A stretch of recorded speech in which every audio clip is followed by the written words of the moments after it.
avert the impending strike of Nigerian Labour Congress, not intended, sir. And in my name, I am Suleiman Abrahaman Kau Sumaila. Therefore, sir, the motion is read like this. Urgent need to avert the impending strike of the Nigerian Labour Congress.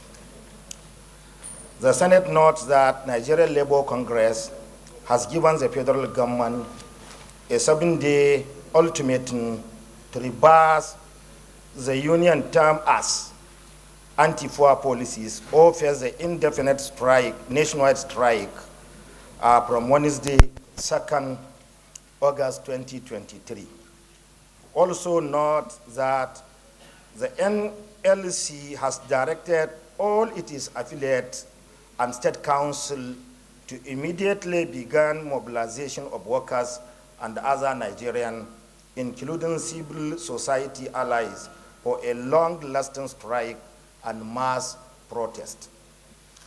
Aware that the labor movement, in a statement signed by its national president, accused the federal government of failing to meet up with the demand it presented to it following the removal of the subsidy on petrol, which caused an astronomical rise in the pump price of the commodity.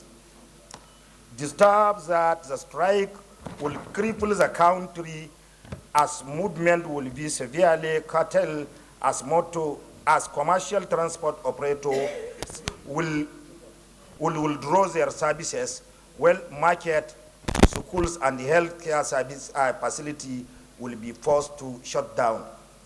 Further disturb that the action could hit up the quality when it occurred, and the gain from the strike are far below the cost to either of its parties in conflict. Reflect that the strike threat by NLC, if not abated, could plunge Nigeria into deeper economic wars, dislocate businesses, hunger, prostration, more hardship that will lead to unquantified financial losses and to reduce Nigerian GDP. Further aware that NLC strike is also a bad reputation for Nigerian economy and the educational system because it portrays the country in a bad light to the external world and discourages foreigners from coming to do business or study in Nigeria. Concerns that the society always bears the brunt of strike, like the saying in the idle land is the devil workshop. Increase in crime rate, social biases like army robbery, oil bunkering, prostration, cyber scam, etc. Accordingly, I urge the Senate to mandate the leadership of the Senate to interface between the Nigerian Labour Congress and the federal government in order to avert the impending strike of NLC. I so move. Distinguished Senator Abbas. Suleiman Abdulrahman Kau, Kano South. It's a good motion, Mr. President. If you allow me, I'll contribute on the motion. Mr. President, we are all aware of what happened in Adamawa State yesterday. We know that if the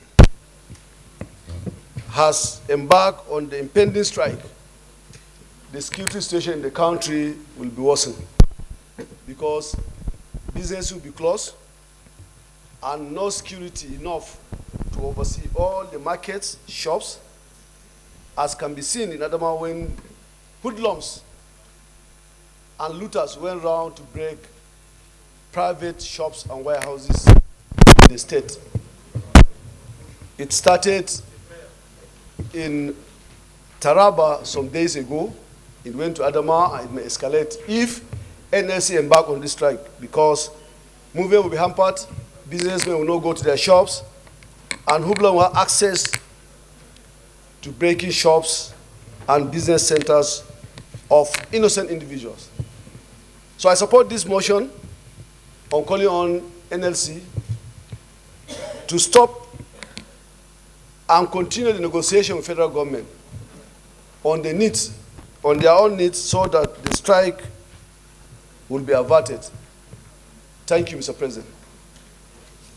We don't want a situation where we go on a strike again, because strike usually have intended and unintended consequences that will rub negatively on everybody, poor and the rich. Your Excellency, sir, the actions, the measures taken so far by the President of the Federal Republic of Nigeria is to enable us to know the reality of Nigeria as it is now, as against what I would call window dressing of the imminent past government. We need to know where we are, and this is the true situation. Okay?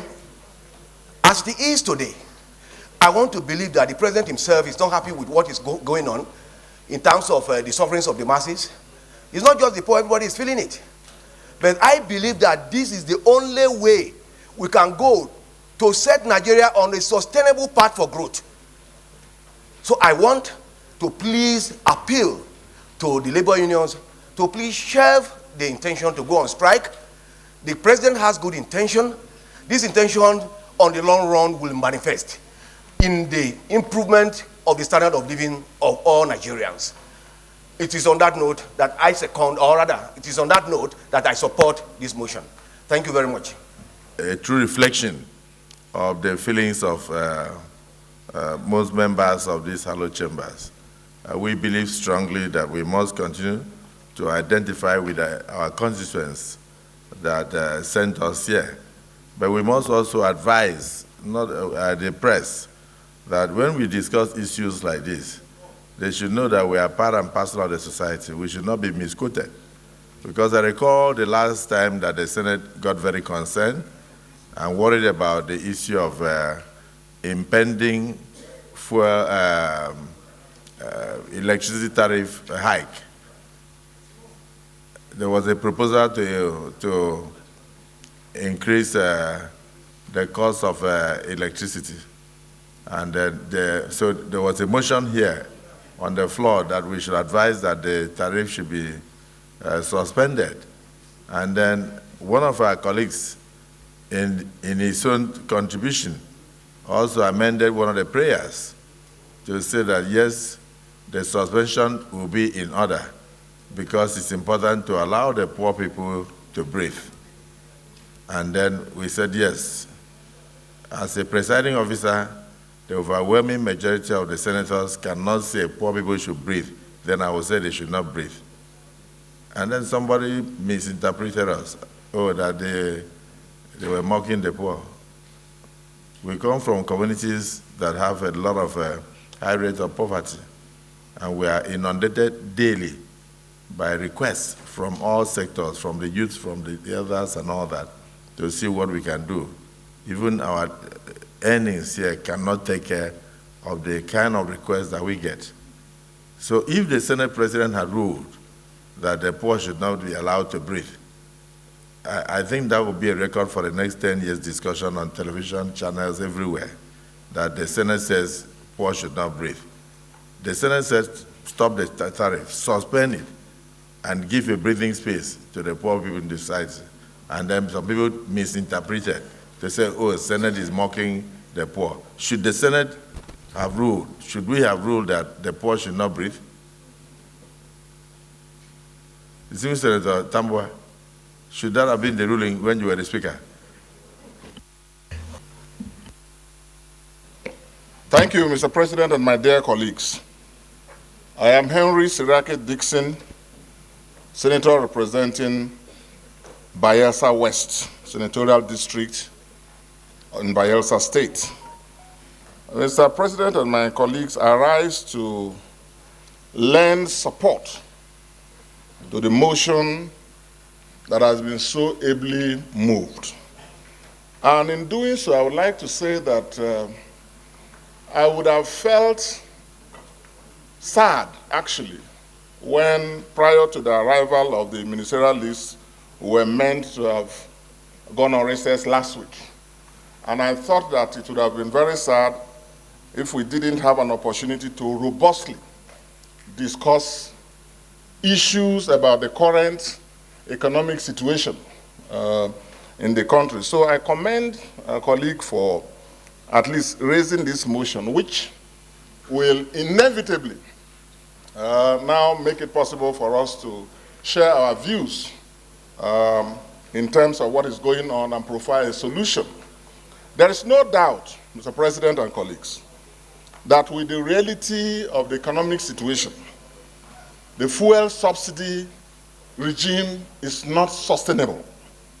There's no doubt. And I was one of those who, even in 2011, when the then president, President Jonathan, proposed the cancellation of the subsidy regime, I took time off during my gubernatorial campaigns at the time to come to the House of Reps to speak in support of the need for the subsidy withdrawal at the time.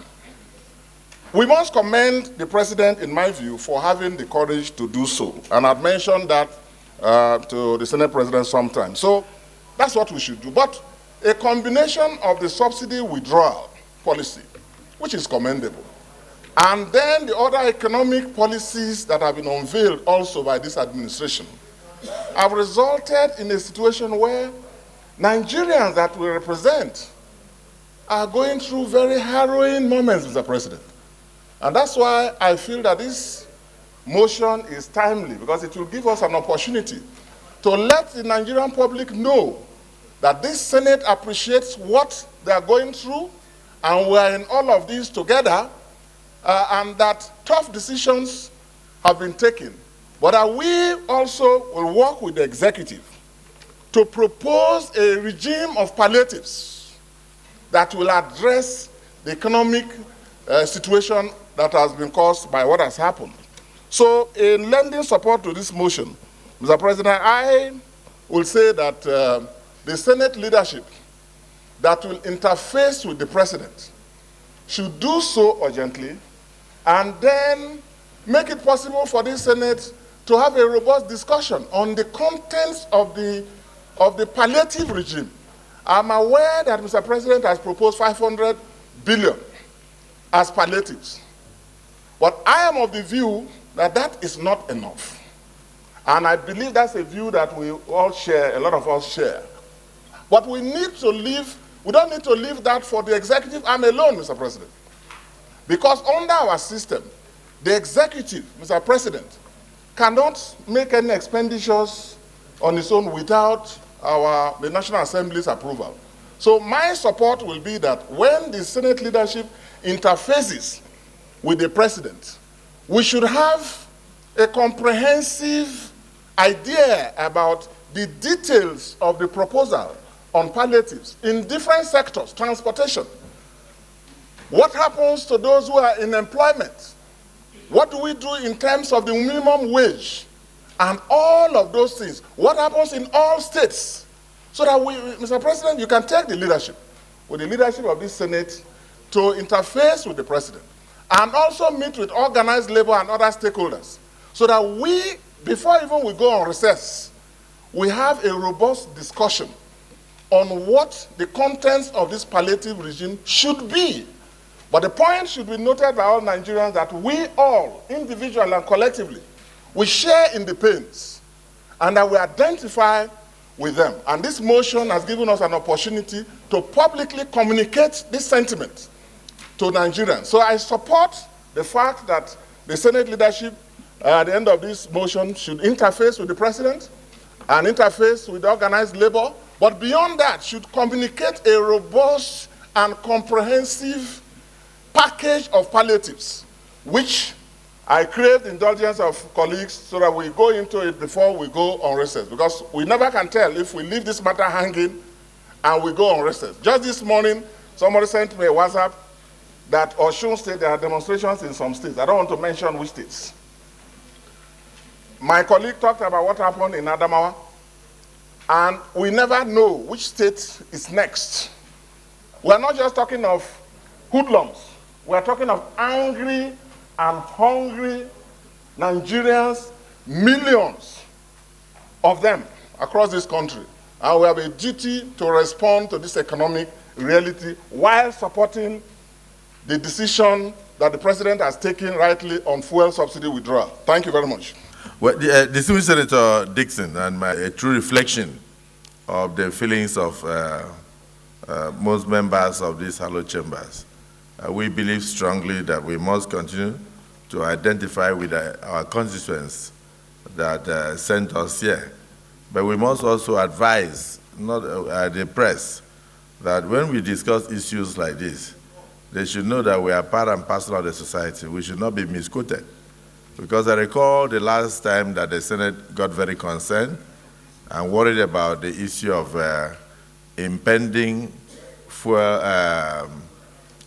electricity tariff hike. There was a proposal to increase the cost of electricity. And so there was a motion here on the floor that we should advise that the tariff should be suspended.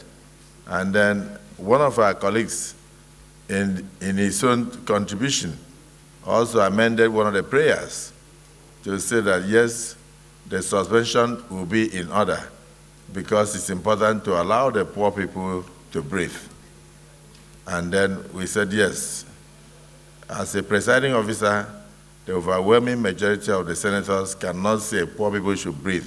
Then I would say they should not breathe. And then somebody misinterpreted us, that they were mocking the poor. We come from communities that have a lot of high rates of poverty, and we are inundated daily by requests from all sectors, from the youth, from the elders and all that, to see what we can do. Even our earnings here cannot take care of the kind of requests that we get. So if the Senate President had ruled that the poor should not be allowed to breathe, I think that would be a record for the next 10 years discussion on television channels everywhere, that the Senate says poor should not breathe. The Senate says stop the tariff, suspend it, and give a breathing space to the poor people in the society. And then some people misinterpreted. They say, the Senate is mocking the poor. Should the Senate have ruled, should we have ruled that the poor should not breathe? Distinguished Senator Tambua, should that have been the ruling when you were the Speaker? I am Amin Waziri Tambua, representing Sokoto South. Mr. President, that position of the Senate was very apt and in consonance with the feelings of the majority of Nigerians. Should Senate not have taken that position, what it could have meant was that we are in support of some additional measures that would have adversely affected the well-being of the poor people of Nigeria. So we couldn't have done otherwise, and I believe that that position, as encapsulated and spread across the country, was misrepresentative of the position of the Senate. We are very clear, we are with the poor, and that was why we passed that additional prayer that let the poor breathe. Mr. President, it was timely, it was apt. Thank you very much. So in that case, distinguished senators, I believe that in discussion, you should not be worried that you may be misinterpreted, you may be misunderstood by some people who want to make political capital out of everything that comes from here. So distinguished Senator Solomon Ademiloku, just round up this because it's straightforward. It's just to mandate the leadership to begin robust engagement with the Nigerian Labour Congress, with the presidency, and all stakeholders with a view to averting the strike and also streamlining the palliative that will come for the country to have peace. So say what your piece. Thank you, Mr. President.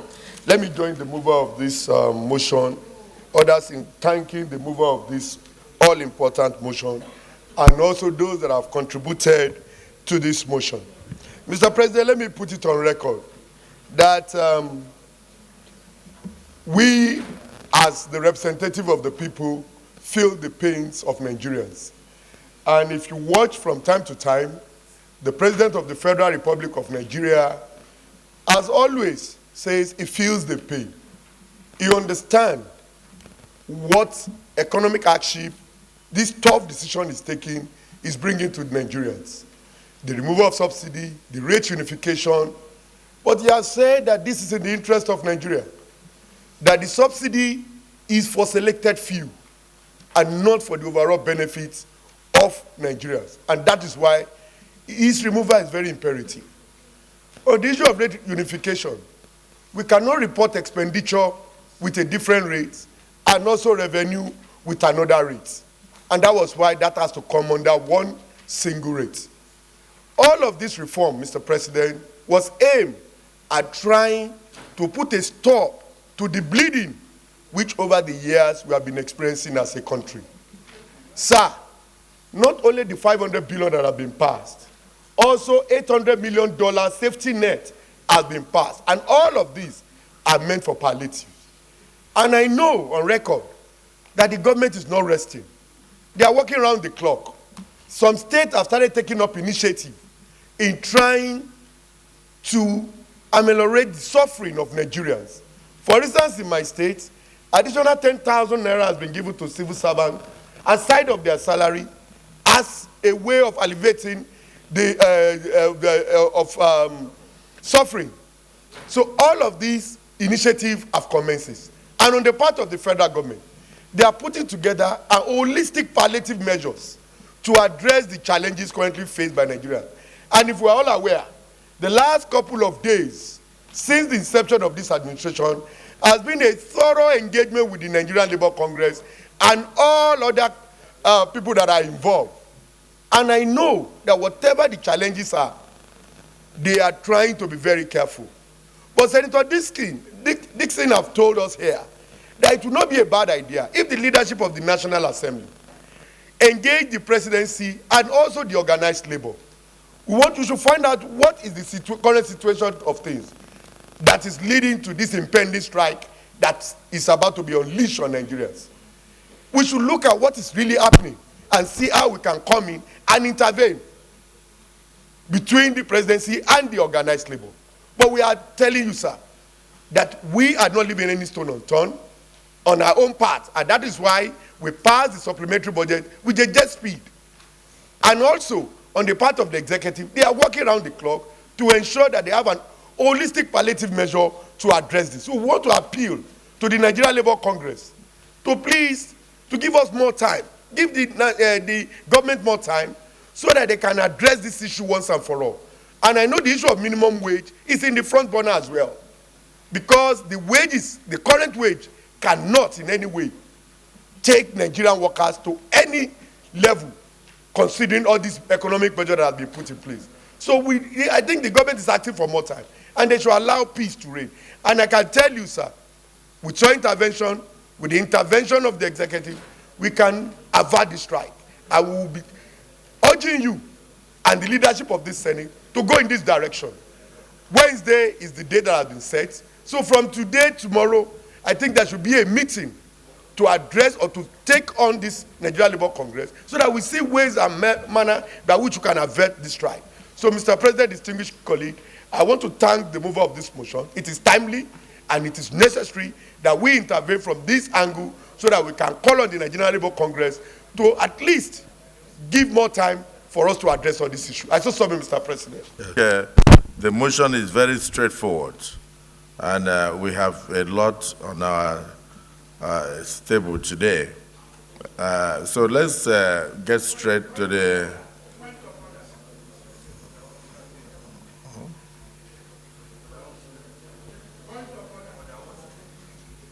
Who is raising point of order?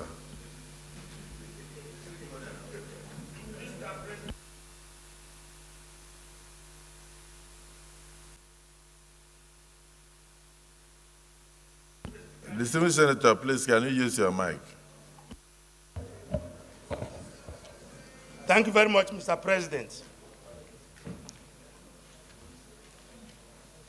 Order 54.1 says, the Rules and Business Committee shall allocate time to all sequence of speeches motions or bills coming before the Senate. Paragraph 3 says, the President of the Senate shall allocate 1/2 of such time to be given to debate in favor of the majority party and 1/2 to debate in opposition. Mr. President, when a motion is moved, I think those who oppose the motion should also be given equal opportunity to aid their views. What I'm saying, in essence, is that when motions like this move, some of us, from personally. Are you arguing the point of order? Your point of order is noted. The distinguished colleagues, if you notice from the table here, we normally give more than enough time to both sides to speak. In fact, sometimes I think I even give more time to my colleagues in the opposition because I like to hear their views. You notice that? I give more time. So if distinguished Senator Ezia, am I right?